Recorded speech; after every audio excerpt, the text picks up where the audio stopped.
Conclusão de segundo dia da Expo Direto Cotrijal. Nós tivemos aqui um dia bastante movimentado, um público muito maior do que foi registrado na segunda-feira. Terça e quarta sempre são os dias de maior movimento. E hoje nós tivemos aqui o Fórum da Soja, que eu quero trazer alguns detalhes sobre a previsão de safra, sobre essa conjuntura, e trago também uma entrevista com André De Bastiani, da Agroconsult, que palestrou aqui no Fórum da Soja. Mas antes, eu quero chamar os nossos parceiros para também prestigiá-los nesta cobertura que tem toda a força deles. Conexão Rural, na cobertura da Expo Direto 2025. Parceiros: Cotrijal, realizadora da Expo Direto. FECOAGRO RS, Federação das Cooperativas Agropecuárias do Rio Grande do Sul. Farsul, a casa de todos os produtores rurais. IRGA, Projeto RS14, mais eficiência e produtividade. Fortral New Holland, juntos plantamos sonhos e colhemos legados. Dagramas, há mais de 30 anos fazendo a diferença. KL Aviação Agrícola, responsabilidade e eficiência na proteção da sua safra. OABRS, pelo direito da sustentação oral dos advogados. Terra Dura Sementes, a sua lavoura arranca melhor com as sementes da Terra Dura. AUDE, referência brasileira de gestão hídrica.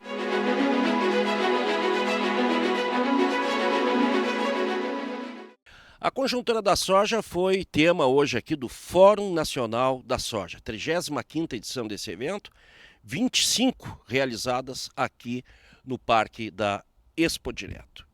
Sobre a produção no Brasil, deveremos atingir uma grande safra, algo em torno de 171 milhões de toneladas, pouca coisa a menos do que a nossa safra recorde de 172 milhões de toneladas.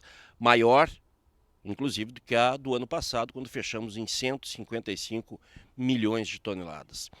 Centro-norte do país com uma grande produtividade, algo em torno aí de 65 a 70 sacos por hectare, o que é bem diferente do sul do Mato Grosso do Sul e do Rio Grande do Sul, que deverão ficar respectivamente com 47 sacos por hectare e 38, 39 sacos por hectare aqui do Rio Grande do Sul.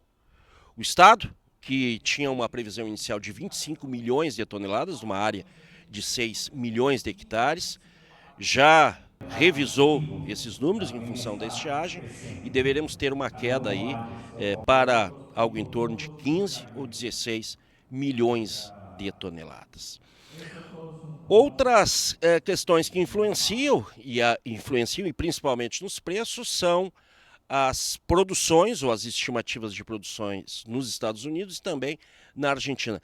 No caso da Argentina, já com a safra para colher, 47 milhões de toneladas, se recuperando a Argentina, e os Estados Unidos ainda não se sabe como será o caminho a ser tomado pelos produtores americanos, já que o milho está muito mais rentável nesse momento do que a soja. E os produtores norte-americanos, claro, apostam naquilo que dá mais, assim como os produtores de outros lugares.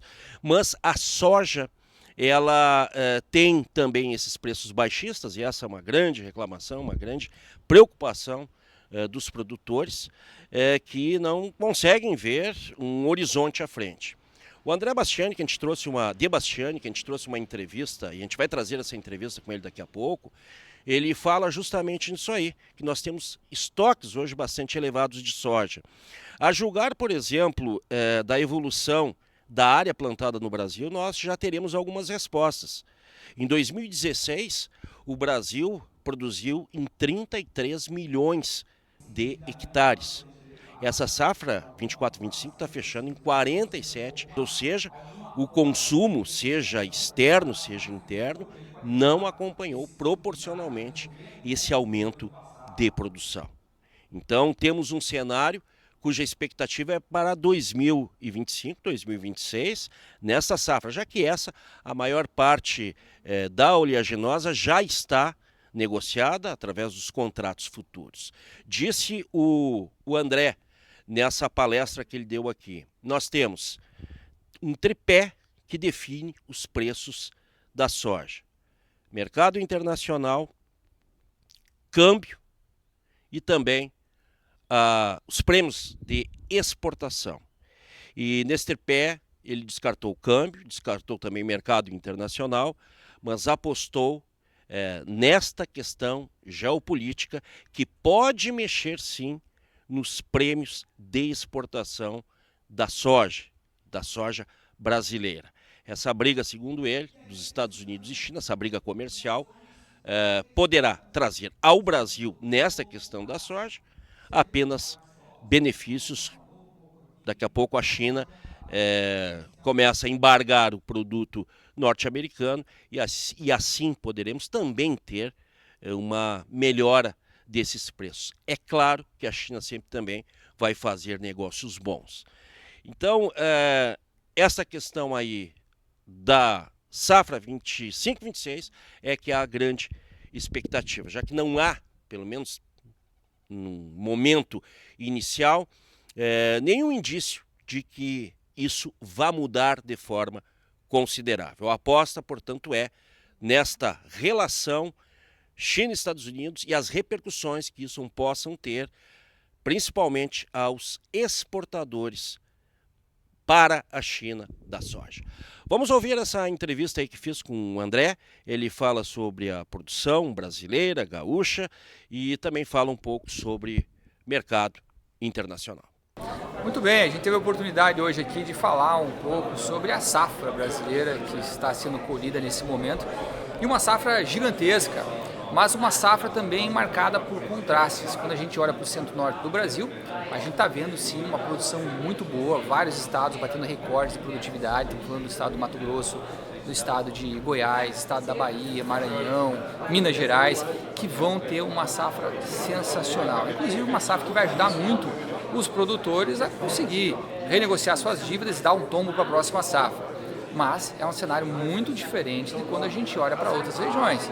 Sul do Mato Grosso do Sul e também o Rio Grande do Sul, que enfrentou aí um período de estiagem muito grande, e a gente vai ver uma produção aí abaixo de 16 milhões de toneladas aqui no Rio Grande do Sul, que traz uma série de outros desafios que passam por uma coordenação não só de Estado, mas de entidades, para que ajude o produtor a passar por esse momento, seja aí por meio de renegociações, seja por meio de apoio, de crédito, justamente o produtor também não perder o momento, o time agora do plantio do trigo que se avizinha. Então sim, temos um cenário muito desafiador quando a gente olha aí para o cenário da agricultura brasileira, mas por outro lado a gente vê que com tecnologia, com trabalhos de campo, o produtor consegue produzir mais e se tornar independente de toda essa gangorra aí que é o mercado internacional.